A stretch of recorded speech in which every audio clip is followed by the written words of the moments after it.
All right, good day, good afternoon, good evening, good morning, wherever you are watching us from. This is the Car Trunk Show, where we keep it real, we keep it cool, we keep it conversational. And today is another day in the life of Car Trunk because we are having a distinguished person in Osun State. It has never happened before to bring somebody like this outside. Yeah, young boys like this, doing things. And to us, it's special. To us, it's a great moment for us, and we are going to celebrate it for the rest of our life. Ladies and gentlemen, this is the Car Trunk Show. We are not biased, we are not judgmental. We are here. We do a lot of talk, be it politics, be it spiritual, be it traditional. Don't be surprised. We bring one Babalawo here one day who is going to talk about what he is doing. So that is what we do here on Car Trunk Show. Don't forget, I'm Femi Emmanuel, and today I have somebody. I don't want to introduce him. He's going to introduce himself, but when you see his face, I know you will know that Car Trunk, we are going places. We are going places. Ladies and gentlemen, the people of Osun, the people of Nigeria, I present to you the man of the people, the incoming, don't let me say the incoming, the man of the people. I present to you our daddy. Daddy, welcome, sir.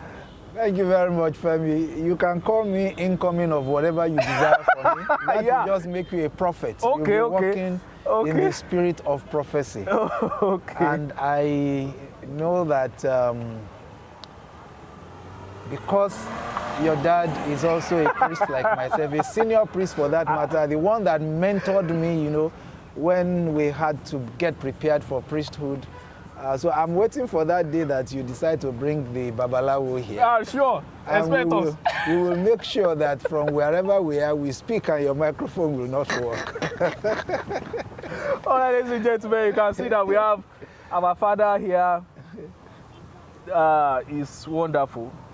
But just like you know that on the Car Trunk Show, we try to bring people who have stories to tell, people who have inspirations, people we can learn from, people you can start hoping about yourself for. Like, oh, if this person can be this, if this person can be that, then I can be this.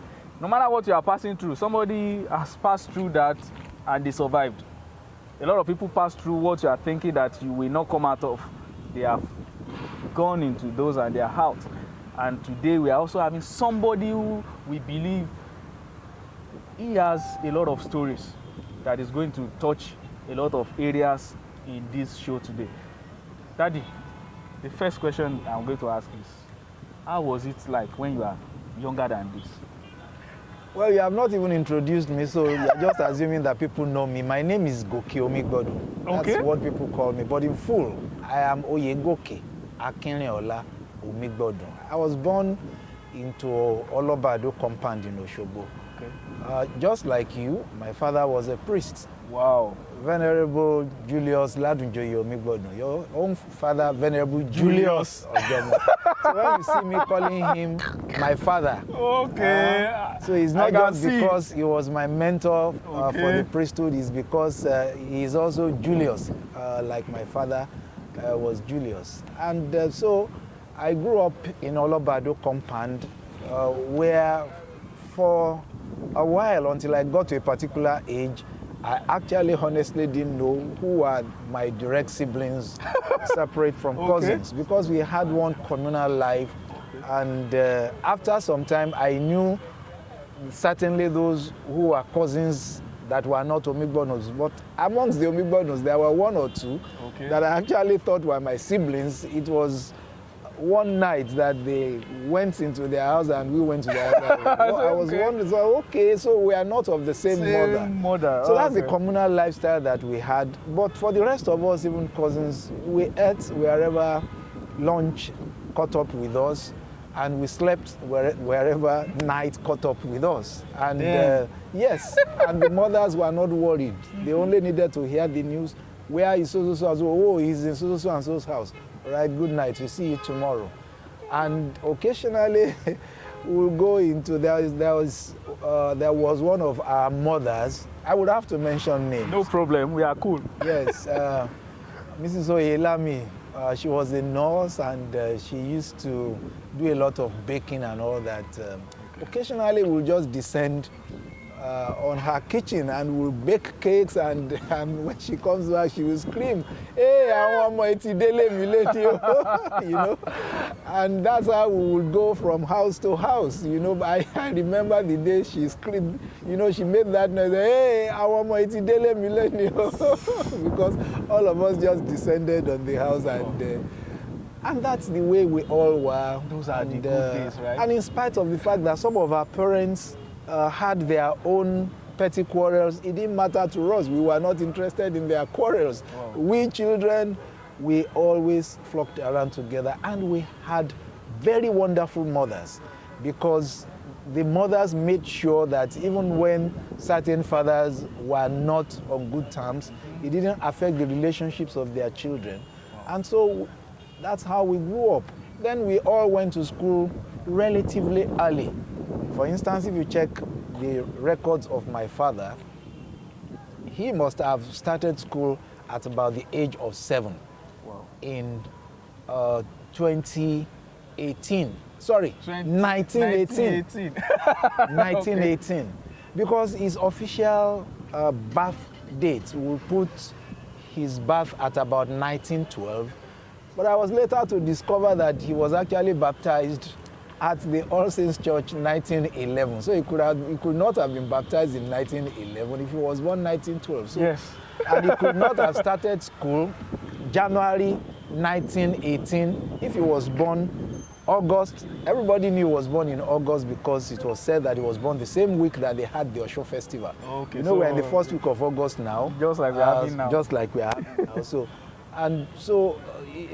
if of a truth he was born in 1912 and he started school in 1918, that would have meant that he started school at the age of 5.5. Highly improbable. Yes. So, but even for that time, starting school at the age of about 6.5, 7 was quite fast. And so it was for all of us to, by the time I started school, I was almost 6, because they now started enforcing that rule of your arm going over your head to like the other side to touch the air and touch it properly. And so I wasn't allowed to go to school. But before I started school, I could read. Wow. Because my sister would come home to teach me everything she learned in school. Wow. And so by the time I got to school, I just started coming first. They didn't know I was, in quote, repeating, because you were exposed to. I'd been exposed to most of the things that they had. So they thought I was brilliant. They didn't know this was somebody who was repeating. And therefore, and that put me at an advantage over most of my classmates. It was fun in primary school. And from there, that was All Saints Primary School in Osogbo. I was there 1970 to 1975 June, because sometime about 1973 the school calendar was changed, so we stopped starting the new session in January. Okay. So in 1973, to be precise, we had 2 sessions. Okay. One started in January, and then by September another session started. So quickly I found myself in primary 6 and wow.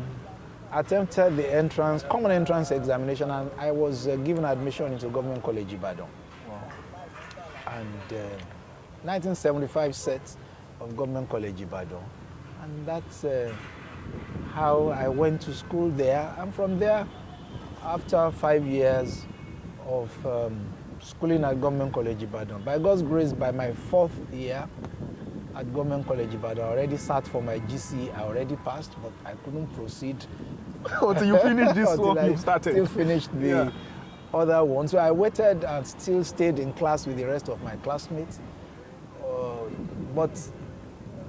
And I was the second set of JAMB, I believe. There was only one set before me. I did my JAMB in 1979 and then got into the university September of 1980. And at first I wanted to read estate management. That was what I filled in the JAMB form. But by the time we were all put in the faculty of technology in my first year, 1980. And from the faculty of technology, they were going to separate us into faculty of environmental design and management, and then faculty of technology will still remain. And they now thought, okay, they were putting the best results from Faculty of Environment into architecture. Okay. So I went to protest. And somebody said, how will you protest? That many people actually want to come into architecture and you now want to run away from it. You better wait and do it. So I said, okay. So that's how I found myself studying architecture. But somehow I still wanted to be an estate surveyor. So by the time I finished, I was also in the second set of those that had the opportunity of sitting for certain professional qualifying examinations who were not originally estate surveyors but could cross over, and that's how I crossed over. So I became an architect, I also became an estate surveyor and valuer. And then I thought, well, I would need to run my business very well. So I went for a master's in business administration. Wow. And then in the course of that, I wanted to get a lot of things digital about the profession. So I went to study geographical information system at the University of Ibadan. Wow. And there I had one classmate younger than I was. I was already going to contest an election in Osun State. I was already in politics. And so this was when, sir? This was 1990. I attempted my first election in 1991. In Osun State? In Osun State SDP. I contested against Dr. Muyiwa Oladimeji for the ticket of the SDP into the Federal House of Representatives. Of course, he beat me at the elections. Wow. And, but I already started my political career since that time. And that's how he went into the House of Representatives, but I didn't go. And I was planning to contest another election in 1999, but I was doing, I entered for a master's program in geographical information system at the University of Ibadan then. So I needed somebody that was brilliant to sit down with, read with, that would coach me, and that would study together. So I found this young lady in the class. So,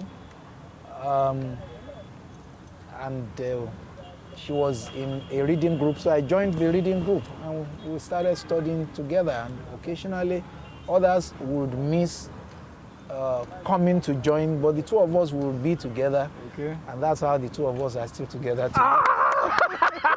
That's the story. Because that's the story. In fact, you've made it easy for me. I want to ask. No, you said, I'm telling you my entire life history, because by the time we were doing the tests, she was always on top of the class. I said, oh, this one is very brilliant. Very brilliant. Make sure that she's brilliant in my house. So she was the one that was coaching me and grooming me, and because I never had the opportunity to read, I would come to Osogbo, because each time I wanted to read, I would remember those people in the PDP, and because at that time I was trying to contest on the platform of the AD, there was APP, there was PDP, and then I would rush back. And then anytime I got back to school, she would sit me down. And at the same time, I was also lecturing at the Obafemi Awolowo University. When I was in school, it was University of Ife. So both my certificates, bachelor's and master's, are University of Ife certificates. Wow. But I started lecturing at Obafemi Awolowo University in 1997. So at the same time, I've always been doing so many things at the same time. Lecturing at the university, contesting an election, running my own master's program in another university, and at the same time. So I could not cope with that master's program without somebody who would run me through whatever had been learned and I had missed. And who would hint me, we're having a test tomorrow, make sure you don't miss it. Or this lecturer is going to mark the register tomorrow. And so that's how we got very intimate, only to discover we became good friends. And then I went to her house one day because I already by then knew this is somebody I should get to know the parents and propose to and get married to. And so I went to her house. I had my friend's son with me, who was always with me anyway, and who was very proud of me, and I was always very proud of. But he was closer to me at that point in time than to his dad. Because once I was in the house, my uncle Goke is here, and we would go everywhere together. Wow. So we went to UI together to Amina Way, and then as soon as we parked, of course, his name Bolu already knew Auntie Oyinkan very well, because since he was my pet, he was also Auntie Oyinkan's pet. Okay. And I already told her we were going to Auntie Oyinkan's house. Wow. In fact, he was the one that said he wanted to see Auntie Oyinkan. He hadn't seen her for some time. I said, okay, then let's go together to his house. So we got there. As soon as we got there, he came down. He didn't understand the protocol of going to a new person's place for the first time. He just knocked the door. Open the door, and the mom said, that's my mother-in-law now. Said, who is that? He said, I am Bolu, and I'm here with my uncle Goke. We came to see Auntie Oyinkan. I said, no, I'm in trouble. You know? And then funny. The woman opened the door. I greeted her, I prostrated, greeted her very well. And she said, okay, who are you? I mentioned my name. He said, you are already this old? And I was wondering, who is this? Who is this old? Is asking if I'm already this old? And then he said, you think I don't know you? Where is your brother Akinka now? Where is yours? And she mentioned all my brothers. I said, now I am in a pot of stew, because there is no escape even if I want to escape. And she told me like my life story. That her own mother, that is my wife's grandmother, was the one working with my mother at the same time as a midwife in Osogbo, that took delivery of this man when I was born. So she told me the story of the day I was born on a Sunday morning.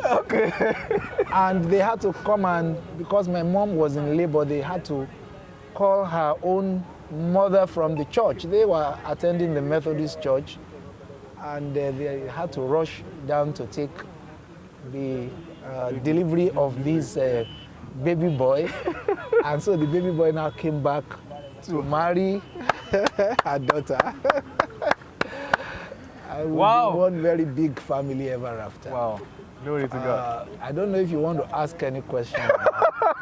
I am not going to ask anything concerning that again. You said you are into many things, and that's I know you have something to say about that. Perhaps the entrepreneurship aspect.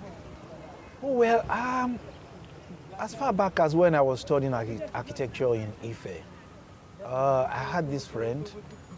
He used to be Bayo Ogunfowora, but he's now Bayo Oluwadairo. Of course, he's also an architect. And he is more in Southern Africa. Southern Africa generally. He used to be in Angola. He moved to South Africa. But he still comes to Nigeria. But we used to do everything together. We'll drive my car together. We'll run after girls together. And interestingly, my wife and I still discussed him yesterday. Wow. Because I was the best man at Bayo's wedding. And Bayo was the best man at my wedding. And she was wondering, why couldn't either of you even think of any other? And I said, well. And the interesting thing today is Bayo and I still pray together wherever he is, wherever I am on the surface of the earth. Saturday, West African time, 7 o'clock, we will be online praying together. So whatever time it is, wherever it is. I wish I joined whatever that time, whatever time it is where I am, we reckon what time is it in West Africa now, in Lagos, particularly. 7 o'clock, and then we will pray together. And but we became very good friends from, I don't know how we hit it together from our first year in school. We just became very good friends. because he went to a different secondary school. So we started reading together, and then we started doing a few businesses together. We started making silhouettes, and we made quite some money making silhouettes. We were able to fuel our car and do so many things and take trips. And you know, when I say take trips around Nigeria with our Volkswagen Beetle. You know, we will drive, go for a party in Jos. Don't let my son hear this, so that when I tell him to be careful with life, he will not be wondering. That's so his own. We'll drive to Ilorin, drive to Lagos, drive everywhere, you know. I remember we once drove to Jos. I remember very clearly, you know, with that same Volkswagen Beetle, KWA 9808. That's the plate number. So I still remember the number. Wow. So that's how we started making quite some money, and then we thought, okay, what other businesses could we do? But by the time we were going to graduate, we didn't serve in the same location. I moved to Kwara to serve, and I saw the opportunity of my cousins, Soji Ibikunle, Kunle Ibikunle, and Tunji Ibikunle. You will know Tunji very well if you don't know the others. Okay? I can know after now. So they had one company in Ibadan, Scores, with a few other people. I'm not sure Tunji was deeply involved, but I think he was also, because I believe the S of that Scores, SKAWS, the S I think is for Soji and the K I think is for Kunle. Okay. And they were into refuse disposal. So when I got to Ilorin, I discovered, wow, this is the business that my cousins are doing in Ibadan. And they don't seem to be doing it very well here. The only person into that business at that time is now Senator Olubumi Adetumbi. Okay. His nickname was Olupi. Olupi. Yes, slightly older than me. So I went to meet him. Olupi, what's up? We were in the JCs together, but he's a little older than I am. Okay. So I went to meet him. How are you running this business? Why are you? He said he even wants to sell it. Wow. So that's how I bought his own company, was Rake and Clean. Okay. Rake and Clean Agencies. So that's how I bought Rake and Clean Agencies. I had already started my own. I called it City Sanity. City Sanity, wow. And then, so I bought Rake and Clean, and since Rake and Clean already established a goodwill. Okay, yeah. So I dropped City Sanity, I started using Rake and Clean, and I made quite some money running that business. I was able to buy an additional car for myself. Wow. Oh, I was enjoying life as a youth copper, you know. Wow. In fact, and then my sister gave me another car, and my mother gave me another car. So as a youth copper, I had 4 cars as a youth copper. So I was like a shining star. I never had less than 4 cars ever since I was a youth copper. because one of the because I was using had 2 drivers who used to go around with pickup vans to. And then I went into buying and selling of grains. I would go and buy beans from Yauri. Yauri should be in this state before Sokoto State now. That should be Zamfara. I'm not sure. I think so. Yeah. So, but Yauri was in Sokoto State at that time. And I would drive all the way there, buy the grains, I would bring to and I was making some good money until on an occasion I bought some bad grains that were already infested with weevils, and that was the last trip that I made because I suffered some loss on that particular trip, and I bought a whole truck filled. Maybe 1 or 2 of the bags had the weevils, but quickly spread to the others, and I had to sell at a loss, and I had to become a bean cake akara. I started making akara with the rest of the beans, you know. Oh my. Yes. Wow, wow, and wow. So when it was now the subsequent, still in the service year, all these stories I'm telling you is about the service year. NYC is sweet that time. I don't think so, because my, what you call alawi, my stipend was 180 naira when I started. It's 77,000 was now. Yes, and then we were the first to be promoted to 200 naira. From 180 we started earning 200. So I was a big boy, earning 200 naira. With the business. But in my own business I was making like 3,000 to 5,000 every month. It's It different. was very good money. Wow. But the beans business got me into trouble, so I started making moi moi and akara to get rid of the beans as quickly as possible. And even make some money. No, with that, I made some of my gains back, and some of the people that were patronizing me said, why don't I also add chicken and chips? So that's how I started chicken and chips business. Wow. And I now took that to the next orientation camp of those after us. Okay? The orientation camp before mine, now is my Baba, is my father. Kábíyèsí, the Aragbiji of Iragbiji. Kábíyèsí. Oba Ayo Olabomi was the call liaison officer.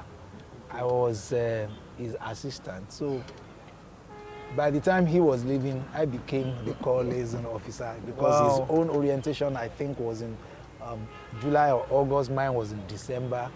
But we became very good friends since that time, until he became my father as a traditional ruler. In fact, I must tell the story so that when Baba watches it, Baba Kábíyèsí Aragbiji, he will remember that just before he was made Kábíyèsí, I never knew he was a prince. Wow. He was just my very good friend. And my mother-in-law had an accident somewhere between Ilesha and Ife. Okay. And I thought, who can help me around here? And then I remembered he was the director of personnel management or something like that for a local government around there, maybe Oshu or somewhere. So I quickly drove there. I saw him. I said, I need help. This and this is the situation. So together, I hope he will remember this story if he watches this. Together, we arranged how my mother-in-law will be taken to the hospital and how her vehicle will be towed away from there. And I said, oh, because I had not seen you in a long while, I told my driver to be driving my car. Okay. I joined him in his vehicle, you know. And as we were driving back, I was hitting his head from the back. He was warning me, he said, this head you are hitting. I thought he was joking. That was why after I was named Kábíyèsí, for a long time, I didn't go to greet him until he called me and said, Goke, show you are Kimini. Because I was too afraid. I didn't know. I was just joking with him. I didn't even know he was a prince. He wasn't the pompous type or, you know. Wow. Even till now, he's not the pompous type. He has come to visit me in my little house and all that. Fantastic person that I admire so much. Except that he supported his son, Oyetola, against me. When the two of us contested for the governorship of Osun. Yes. So that's my only reservation against Baba. So when he sees this, he will know that I have that reservation against him. Because I'm sure he should remember he knew me before. But they do say this, that so it's great. Well, but you know the truth again, interestingly, is that even Governor Oyetola, he was living in a family compound not far away from ours when we were growing. So I knew him when he used to wear khaki shorts Yes. Please say it again, sir. He's my one now. A1 simple family. And I knew his wife too when she was living not too. Even it was like he was living somewhere here, the wife was living somewhere, our own house was somewhere in the middle. But who knew that that's the way life would be, and they would eventually get married, and they would be this very prominent and admirable family in Osun State. Even in Nigeria now. In Nigeria, yes. Yeah. That's we are having the right person on this show. Forget about it. And no, today I'm so impressed. But sir, let's go to politics. Let's go into politics. How many more minutes do we have? We know you are a very popular, or let me say, household name in politics in Osun State. Yes. How do you get into politics, and what has been the story? I know you want to be the governor of Osun State. Oh yes, by God's grace. Well, I was born into politics. My father was a politician. He was of the Afenifere stock. He was leader of Afenifere in Osun Division. He was chairman of Osogbo District Council. Afenifere at that time was registered as Action Group. Okay. And so I was born into politics. And, he was a follower of Obafemi Awolowo. But he was also a very good friend of Samuel Ladoke Akintola, because the two of them were from Osun and the two of them were followers of Obafemi Awolowo. But when a division came and he had to make a choice between his friend Ladoke Akintola and his leader Obafemi Awolowo, he stuck to Obafemi Awolowo. Okay. But interestingly, that's what I say about mothers. His late wife, Fadirira Akintola, and my own late mother remained very good friends. And the division. In spite of the division, the political divide between, and I remember very well that when late Fadere Akintola built a house in Osogbo here, I think that house, history has overtaken the existence of the house. Okay. When it was going to be prayed over, I remember following my father and my mother was all over the place, for Fadilira Akintola. And my father went in cassock because he was the priest that prayed over the house. And I also remember that when my mom turned 55 and she was retiring, the retiring age from civil service at that time was 55. Okay. Mrs. Fadilira Akintola was the chairman of the event. That's how close they were, wow. In spite of the fact that their husbands didn't see eye to eye politically. They are blind politically. And I remember that as a little boy, I would go to the house of Mama Fadilira Akintola and play all over the place. And my father would be wondering, and sometimes he would pass a comment to you, this boy, what are you going to do in her house? You are not supposed to go there. But wow. I learned a bit of politics also from her because I would listen to her and I would listen to my father. So I picked interest in politics, okay? And when I was old enough to participate in politics and the doors were open through the creation of the first Social Democratic Party, SDP, when it was the only other party alongside the National Republican Convention, NRC. I pitched my tent with the SDP because most of the Awoists that I knew were with the SDP. Yeah. And so that's how I joined politics. And wow. Since then, I've been in politics. I have not been very successful in politics. I'm not going to pretend about that. And I think that has to do with the fact that I'm a little too blunt for the politician that the Nigerian society would most easily want to associate with. Because I even remember that in certain political parties, in a particular political party that I was, they said, no, when we were plotting something, they said, no, don't let Goke be involved in this. Because he will be talking about pastor now. A pastor will not join us in doing this. because I was already a pastor of the Redeemed Christian Church. There was a time I left the Anglican Church for the Redeemed Christian Church. My Christian faith, in spite of whatever else you find me doing, had never been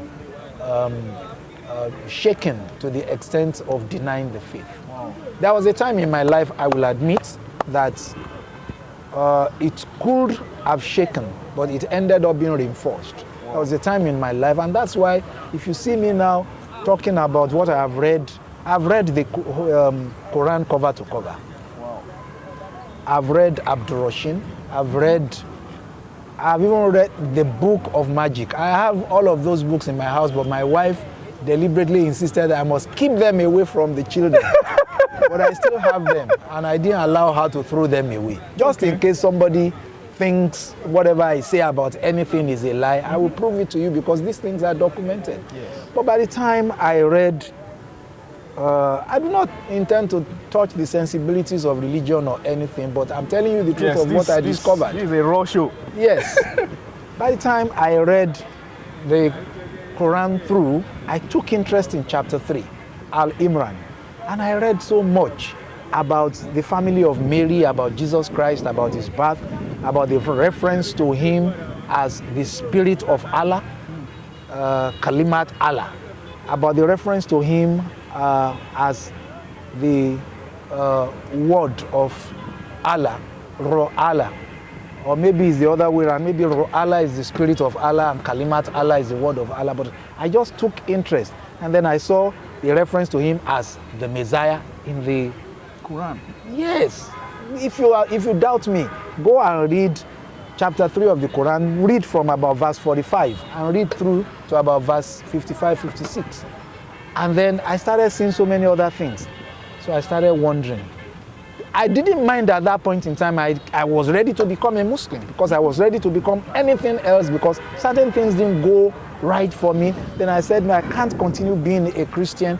I was going to change. So if you see me being a pastor and a priest in the Anglican Church, it is by super conviction. It is not by anything else. So by the time I read, there's this book on magic too. You can go and read it. Bring out the magic in your mind. I'm telling you the name of the book. And it was written by one Albert Koran. He changed his name to Al Quran so that it sounds like Al Quran. Okay. And I've mentioned the name of the book, I've mentioned the author, so go and Google, get it. And there were so many references in the book that the greatest magician that ever lived was Jesus Christ. So I said, but this is the same man I'm trying to run away from that I'm reading about in the Quran, that I read about even in Abdurrahim's book, about there were some projections into the future, and I saw that they fitted exactly the life of Jesus Christ after. Then I saw how everything about history is either BC or AD, and he just fitted into, everything just fitted perfectly well into my recognizing that this Jesus Christ is truly the Lord and Savior. And when the last few pages of Al Quran's book, Bring Out the Magic in Your Mind, go and get it. He said, if you have read this book through and you cannot yet perform magic, go and read about Jesus in the Bible. I'm going to get that book. I wish that book is online. The book is online. Go and pick it. That's why I'm mentioning the name of the book. And it's common in bookshops all around. So that's how I settled back into Christianity, but now not as the son of a priest, but as a truly born-again Christian who was now determined to follow the ways of Christ. So that's how I became a pastor, and therefore I will not do certain things in politics. So even if I don't ever win any election in politics, it's okay by me. There's one of the courses that I'm studying right now at Emmanuel College, because I've been through all kinds of educations. Now I'm theological education. Yes, I'm in my final year, 500 level of the Tent Maker Ministry Studies at the Emmanuel College of Theology and Christian Education. That's the same school that my father passed through. My father was in Melville Hall or something like that. It was the first set, 1959. Wow. So that's why even when Papa Bishop of Osun said somebody should tell us, it was his admin secretary that called all of us newly ordained priests that we were to get proper training and that we should go to Vining College. Because it was a 4-year program. I said, is there any other alternative? They said, Emmanuel College, 5-year program. I said, I prefer to go to Emmanuel College because that's where my father went through. Wow. So that's why all my other mates that went through Vining College graduated last year. But I am still Babang School at Emmanuel College. But I don't have any regrets, you know. So I'm studying theology now, and it's about judgment, about good and evil, why God will allow evil to thrive if he's truly God and all that. And it even reinforces my conviction the more that you don't, if God says I will win an election one day and be governor of Osun or senator or whatever, God will make it happen. And if God says it will never be, I will still be relevant. If I were not to be relevant as I came in here to sit with you, you heard that one radio journalist called me from Ibadan and said she wants me to be part of her program tomorrow. I am always on one radio program or another. I mean, so I am still relevant. I don't have to now do anything against the will of God because I want to attain certain political offices. I think so it is now clear. I go about my politics, and that is why some people will say, Omigbodun kò ní náwó. I am not going to buy votes. If God says by one arrangement or the other that will surprise everybody, I will win an election one day, I would. And I've said it on radio, on television. If Obafemi Awolowo were to come back alive now and contest to be a councillor in Ekene, he would lose. He will lose. Because he will not want to spend everything has been monetized. But I'm not going to change my principle. I pray. I'm praying for that because as I'm seeing you, I'm seeing the next governor of Osun State. It can happen by God's grace. Amen. It is a probability. Amen. And I see a prophet in you saying that now. Amen. Amen. Although I'm actually running away from that because I don't want those lifestyle like you would love it. I don't want it. But sir, let's in Osun, the state of the politics in Osun. Do you have things to say around it, like governance? What is really happening in Osun now? Well, I'll say that the governor of Osun State is trying his best within the limits of his knowledge of affairs, but because I honestly can see that the knowledge that he requires to govern Osun may not be what he completely has.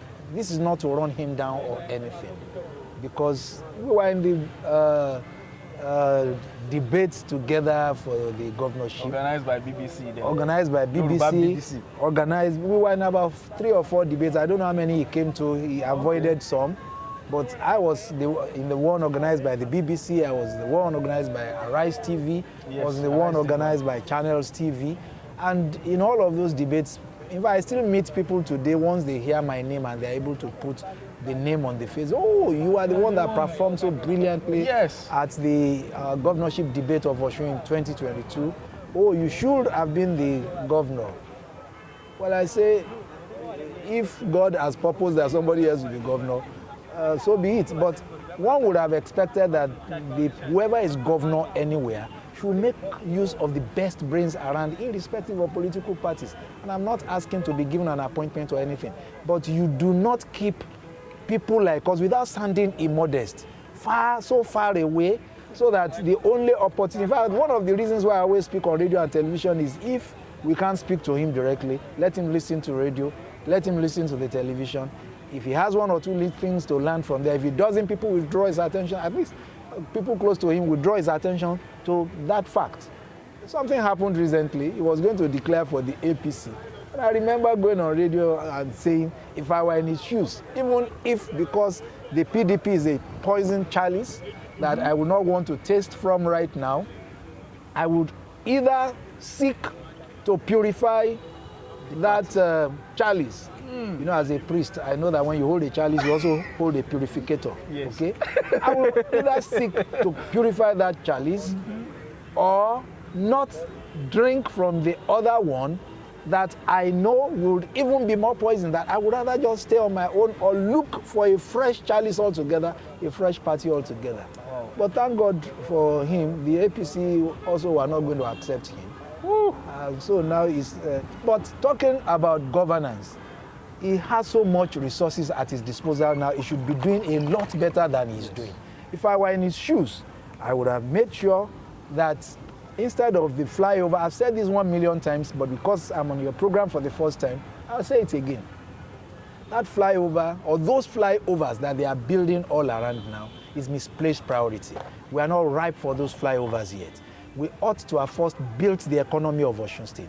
We ought to have built roads into rural communities so that those rural people would be able to transfer their goods into the city centers. Okay. We ought to have made electricity abundant in Osun State, including rural areas, so that there will be many more people coming into Osun that will boost the business of Osun, the agro-business and other businesses in the city centers. And then very soon, we will now be ripe for the flyover.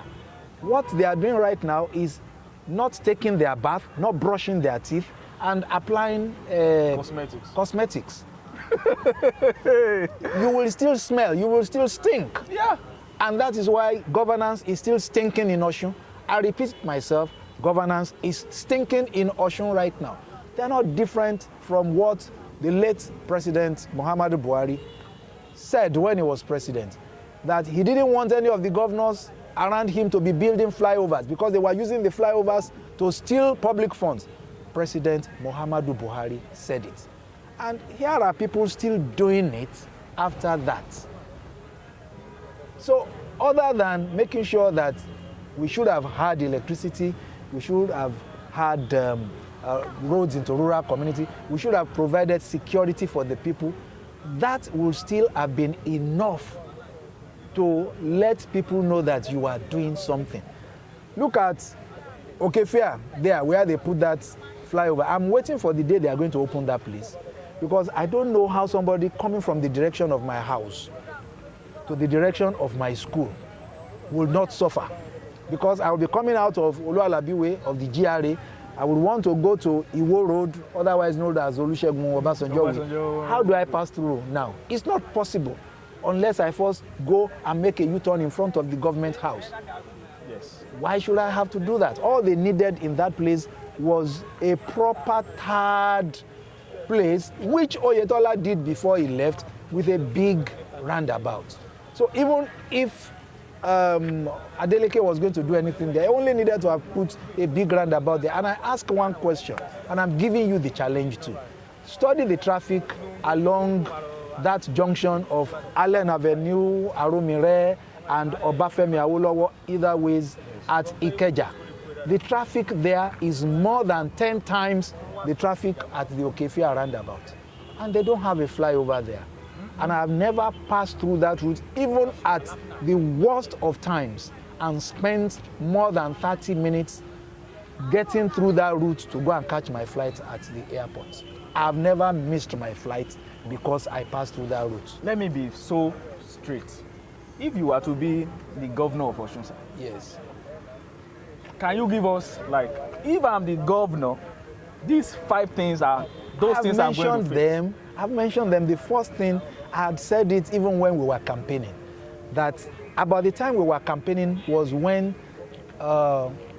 electricity generation, transmission, and distribution was removed from the exclusive list. Okay. And I said, if I was made governor, I would be the first governor in Nigeria that will make sure that my state would, through direct participation and public-private partnership, generate, transmit, and distribute electricity. I said it.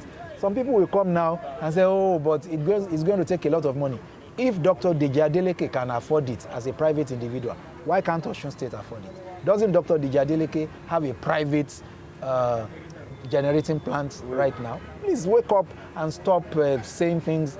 If you are intelligent, who would have thought that free education was possible in Nigeria. Everybody said it was not possible. It was only Obafemi Awolowo that said it was possible, and he started doing it.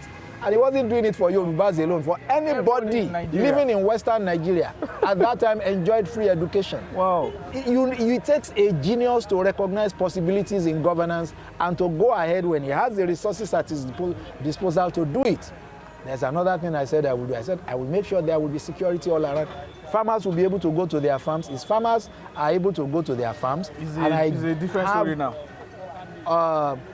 Roads. I will have very beautiful road networks into all of the money being spent on flyovers in Ife, Ilesha, Osogbo now. I will put into rural communities adjoining those places, but make sure that those city centers too had very good roads. So that Ilesha around the Palace Square will have very beautiful roads. Lagere in Ife will have beautiful roads. Okefia may be expanded and have beautiful roads. The one other flyover to, I don't know what that one is meant for. I don't know how many vehicles are applying that way. I will just make sure once all those ones are done, then I will create roads into Oba, Ilie, Tonkere, Oyadoni, Oyajegunle, Ife-Odon. These were all rural communities I had worked in before as program advisor of the UNDP. So I know my way around into all those places. Ara Joshua, Yekemi. I can continue to mention all of these names. And make sure that good roads will get into all those places. By the time I was working with UNDP, a community today that is called, I remember the name because I went to Ajaba to do something, and then when I was coming back, it was one of the rural communities picked that had no road at all leading to it. And if I didn't go with a Land Rover Defender, which would be scratched here and there because it was a footpath, but I will insist on driving the Land Rover Defender to the place. Edemosi. I'm even hearing that for the first time. If you pass by the palace of Edemosi now, third road, beautiful road. Wow. Because I came back, I went to tell my governor then, Chief Bisi Akande, that this is in your neighborhood. We are creating something to Ajaba. Let us make sure that we create a road that will link Ajaba with this Ijesha community. Going to where Bolag is from. I forgot. SRK. SRK. Okay. This community banding Ekiti. Okay, Messi and Imesi. And to now link them back with Ila. Fantastic governor, Chief Bisi Akande, he said they should put it on the program immediately. Wow. And that road was created. That road, the one passing through Edemosi, was non-existent. I'm telling you the story of 2000, 2001. So it is not a story that anybody cannot go and check whether it is true or not. Those are the kinds of things that I would be doing, having worked with another very brilliant governor like Chief Bisi Akande. Forget it, Bisi Akande could have his own shortcomings here and there. Nobody is perfect, but very, very intelligent man who understood sustainable development and went all about it, but maybe he got it wrong with human development. And that's where he got kicked out. So those are the things I will be doing. Then I will make sure that the same way that from here they took oil palm to Malaysia, and to Indonesia, and now they've dominated the world market, I will bring back oil palm that can grow in 5 years and start generating. So even if I'm no more there as governor, if I don't get a second term, the governor after me will see something, because in 5 years, the oil palm will be generating a lot of money, and still go and check anywhere till tomorrow, even in spite of the fact that the price of petrol has been multiplied times 5. Still tell me, between a gallon of palm oil and a gallon of petrol, which is still more expensive? Palm oil. That is it. So I had always known that palm oil is solid oil that will give you solid money. Yes. All you need to do is let there be those plantations, let there be security enough, take care of those plantations, and for the next 40 years, the state if is you have good governors, the state will be. Those are the things I would have done, not dancing around flyovers and other things that we're having right now. You said something the other time about money. Our Yes. politics is politics of belly, the politics of giving people money. Yes. I think if you have these great ideas, sir, I think you should, one way or the other, look for a way to maneuver and give people money and understand. If God would arrange for me to be there, then God will raise people. I don't have that kind of money.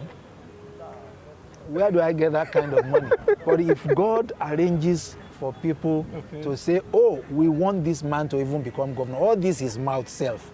We want to see what he's going to do with it. But I tell people, tell me where I have been, and I didn't make a change. Of course, I was chairman of the Property Development Corporation of Osun State. I made a change. I can boast about it, and it's still there till tomorrow. I became chairman of the Property Development Corporation, I think 2nd of December, year 2000. They already had some equipment they got from Oyo State since 1991. Calculate by yourself, 1991 to 2000 December. That's like more years. than 9 years, almost 10 years. Almost 10 years. And when I took an inventory of all the equipment, they had a DHK bulldozer, which was at that time the biggest in Western Nigeria. I said, you have this in Osun State? So by January, I took my general manager and the other directors. We are going to Lagos. We went to Caterpillar office in Lagos. We want to fix this DHK bulldozer. And they were wondering, where are we going to get money? I discussed with the people. I discussed with my governor. My governor said, go ahead. Fantastic human being, BC Akande, honestly. And he backed me up. And I told him, we are going to take the parts and then I will pay back. Within 2 months of repairing the D8K bulldozer, we had paid back everybody that we owed, and we now started generating money. Wow. And then we started opening. The problem with the Osun State Property Development Corporation at that time was that the limit of the approval of the chairman was 500,000 naira, and with his board 1 million naira. Okay. So we were always running for approval to do this, and we were opening up new roads. Oroki Estate was opened up the mall. There were only about 3 houses.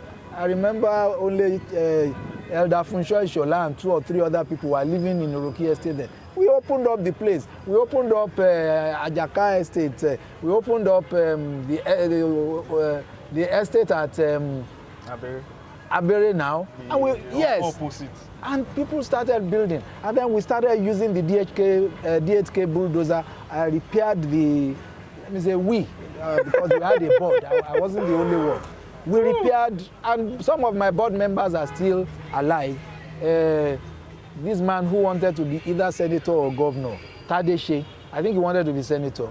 I still visited his house last year, or in fact earlier this year. We have remained very good friends in spite of political differences.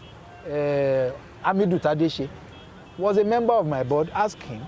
That's how we repaired up there, and then we started making solid money for the corporation.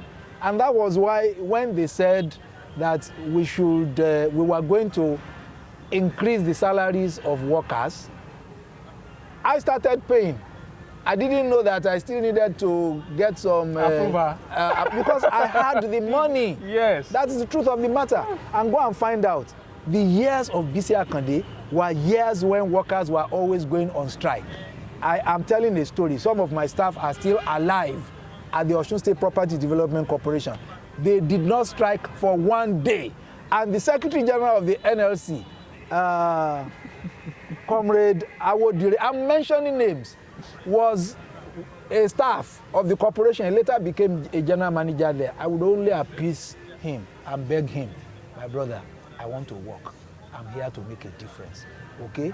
And I will treat your people. You want people to be treated well. I started treating the staff well. So I made a difference there. I went to UNDP. I made a difference there. in any little office that you find me and report until I became treasurer. Wow. But now I have the valuation reports of all the assets of, so I'm bequeathing to the next treasurer records of what he must work on. When I was chairman of the Nigerian Institute of Architects in Osun State here, I started what is now called OASIS. We're having OASIS 13th, 14th of August now. Osun Architects Information Synthesis Forum, OASIS. Okay. You know, that's how I started it. I started what you call Project FAME, Future Architects Mentoring Experience. We'll go to secondary schools and encourage them to go and study architecture whenever they got to the university. And those that were in the universities, I would always make a difference. Wow. Permit me to be modest saying that. So there is no way I can be governor of Osun State or be in any office that I will not make a difference. I've told you that of the Property Development Corporation now. And so then what else are you talking about? Oh. You know, I have always said to people that you need to. And I challenge anybody who says I'm telling lies, because I've mentioned names to give counter reports. Look, I used to tell people, let's hear from the main artist so that we can know what is really going on. And today I'm so satisfied that we are hearing this live and direct from you. But I have two questions that are really popping up in my heart, sir. Okay. In my mind right now, I'm thinking, if governorship is not working, yes, why not other things? I've told you. In fact, I didn't even want to be a governor before. I wanted to be a parliamentarian. My first election was into the House of Reps, and right now I'm thinking of going to the Senate, because the governorship is already in Osun West right now. And so if I'm able to find my way into the Senate, I will go there and see how I can make Nigeria a better place through the laws that can you declare now that you want to be a senator in? I have said it. If I get a strong political party and backers to launch me into becoming a senator of the Federal Republic of Nigeria, I am all out for that right now. And if it is possible after that, you know, there's a way we talk of Emilio can here and there. When it is the turn of Oshogbo to produce the governor, oh, certainly I will come out. So all of those people that are also going around now, they should know there is somebody waiting in the wings who is coming back. I will still contest the governorship of Osun by God's grace. Are you going to contest in your party now? You are still in Labour Party? I am not in Labour. I have never been in Labour Party. Okay. I am in Afenifere. Okay. I was in the SDP that was established and nurtured by Afenifere. Okay. When I contested to be governor of Osun. Okay. But Afenifere was a little careless. Yes, I must admit that. And those that are politically savvy in the APC, I will always mention names, came into the SDP and hijacked the party. I had my suspicions when Iyolo Omishore was coming to join us. And by the time Iyolo Omishore was running for governorship, you remember I was one of those that were seriously campaigning for him all over the place. Yes. But by the time it was my turn to contest, he was the one that was throwing all kinds of spanners in the wheel of my being able to use that political party to contest. Wow. And so that is how APC has succeeded in turning SDP into a backyard party. And that's why some of us cannot be there anymore. So I resigned my membership of the SDP the week after, because I also discovered that the people running the party now are merchants. Didn't you see them fighting over money? They said, Dr. Oluwagunloye said he suspended Shehu Gabam. Dr. Oluwagunloye was the national chairman. He left national chairmanship to become national secretary. Shehu Gabam was the national secretary. He left national secretary to become national chairman. And so the merchandising continued. I've said this several times. I'm waiting for them to seek to sue me to court so that I can use the opportunity to provide evidences of the atrocities that they committed. Wow. Have they not fought amongst themselves right now?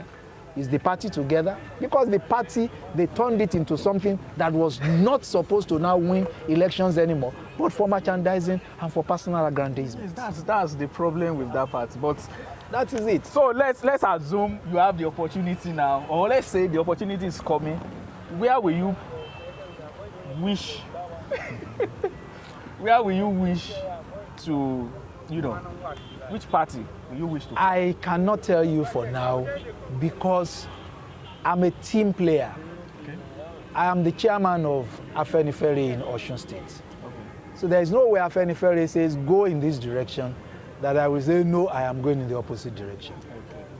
But I will also be part of the leadership of Afenifere that will, I'm actually in the political committee of Afenifere at the national level. So there is no way we will eventually take a decision of which political party to go that Goke Omigbodun will not be involved. Okay? So let us wait till then. Wait till then. Let us wait till Afenifere says go this way. Okay. And once Afenifere says go this way, you can be sure that's where I'm going. Wow, ladies and gentlemen, we are here with the next, I don't know, I won't say anything, but we are having a very good time here with our father. I want to ask one question. Go ahead. And perhaps you will not be angry with me, but I will not be angry with you. And I hope you will not be angry with my answer. No. Because it's the way people ask me questions that I answer them. No, it's actually a lighter question, actually. What's that? We had a conversation sometimes ago, probably last year, I can't really remember. Okay. And then you said something that really got me. Okay. Then you said, it is politics that I know that people are bad. And, I did this, we did this for these people, we send this person to school, we are paying school for this person. In fact, yes. They did not even, they did not vote for me. I told my wife, you went on radio, yes. I think on Rave or, it was on Rave. I can't remember the radio station. It's a true life story. You said you are not even contexting for, because you said you were down emotionally. Yes. That's where I'm going. Well, yes, you are right. I once said perhaps I would never contest an election again because my wife was so sad by the outcome of the elections, because the results indicated that even my party members did not remember to vote for me.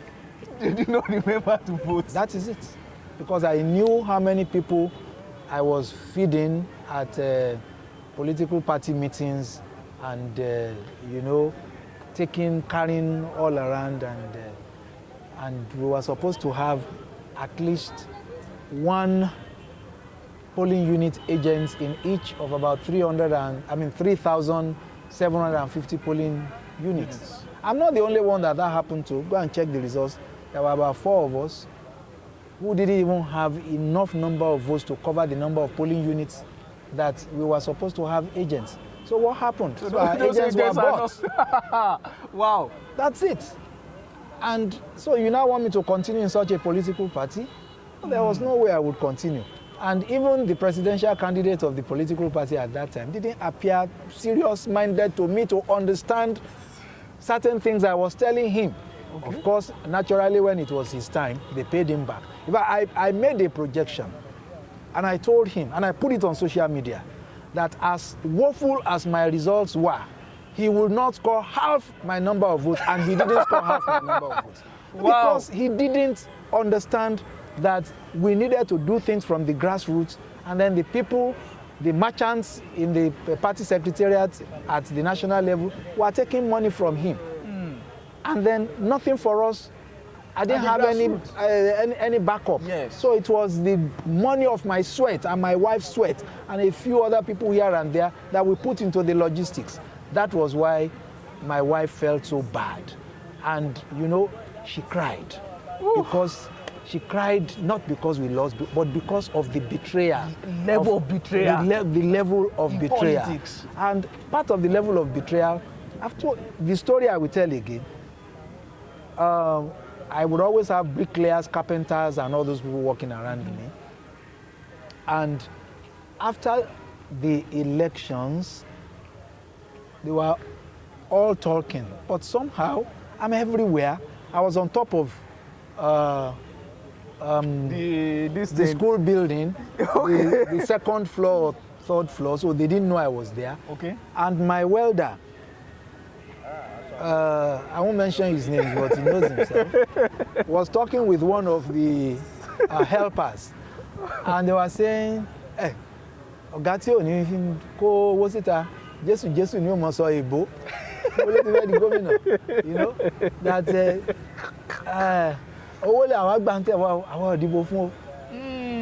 so I just noted it, and after while they were here speaking, I called the name of the helper and I said, "I have just heard what you have just said," and the woman just went on her knees. I've not sacked her. In fact, this morning I still gave her a lift to the school. I didn't sack her. And the welder still works with me till tomorrow. About 2 or 3 days later, there were these women, labor, carrying blocks and sand by the riverside, and I just went to see what they were doing. They didn't know I was nearby. Wow. And they were talking about the elections. The elections were just within that 1 week. Yeah. You know, but I had shaken it off after 3 days, and I started running about my business. And so the woman, this is a woman, when at a stage she could not pay her son's school fees in the medical school, my wife said, "We are taking over and making sure that this child does not drop from school." To the glory of God, that child is a medical doctor today. The mother did not vote for me. And she still came to work to still collect her labor money the week after. And they were just talking by the stream and say the same thing, that mentioning the name of political parties and the candidates, that the agents of so and so first brought 7,000 to me. God saved me that I didn't collect it, because the other agent just came with 10,000. That's how I sold the thing. No, one of them was not teasing the other. They but so you can't even vote for your guy. Say, Oga wo ti o ni agent to kowo wa síbẹ̀. So that is why when I go on air now and I talk about selling and buying of the votes, that's why I'm able to lift my head and my shoulders up, that I know that I performed better than any of the candidates at the debate. And if this election were to be in the United Kingdom or in the United States of America, and it was not about theatrics and spending money and buying and selling people's conscience, I was the best candidate to be governor of Osun State. Ooh, but then the day you were telling me, you said you were so sad. Yes, I was sad because I felt betrayed. Yes. Especially, I was strong in the afternoon when I was hearing all these things. But I would go back home in the night and process it. You mean Mama Lagbaja too also sold her vote, can't even vote for me, and now she's still back, still coming to earn the daily 3,000 or whatever. That if I ask one of them that the number of 3,000 naira that I've given you in 1 week, in just 1 week, is it not more than the 10,000 naira that you sold your vote for? So unless people stop selling their votes, I don't know how somebody like Goke Omigbodun may be able to win an election, or unless God raises some other standards by other means. But that will not discourage me. I will still contest, and if God says I will win, it will shock everybody. Amen. Ladies and gentlemen, if we should continue to talk, we won't leave here in the next 2-3 hours, because we are really enjoying our dad here. He's a strong man. After passing through all these things, he's still a strong man, and still hoping that the future is going to be bright in politics. Abi, it's going to be. By God's grace, it's going to be bright. I want the future to be bright for Nigeria. I want good governance, and I know that not only myself, a number of other people are also capable of good governance.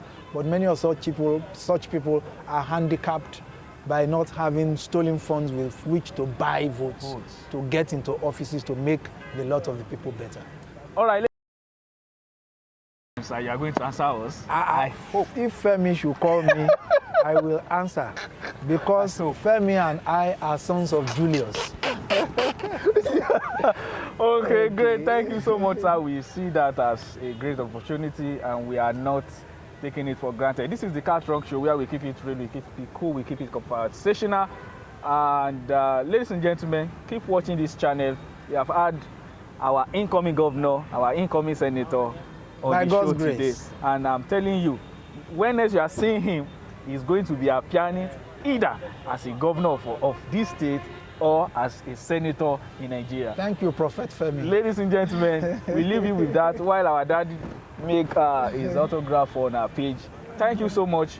Share, subscribe, and follow us. Thank you. God bless you.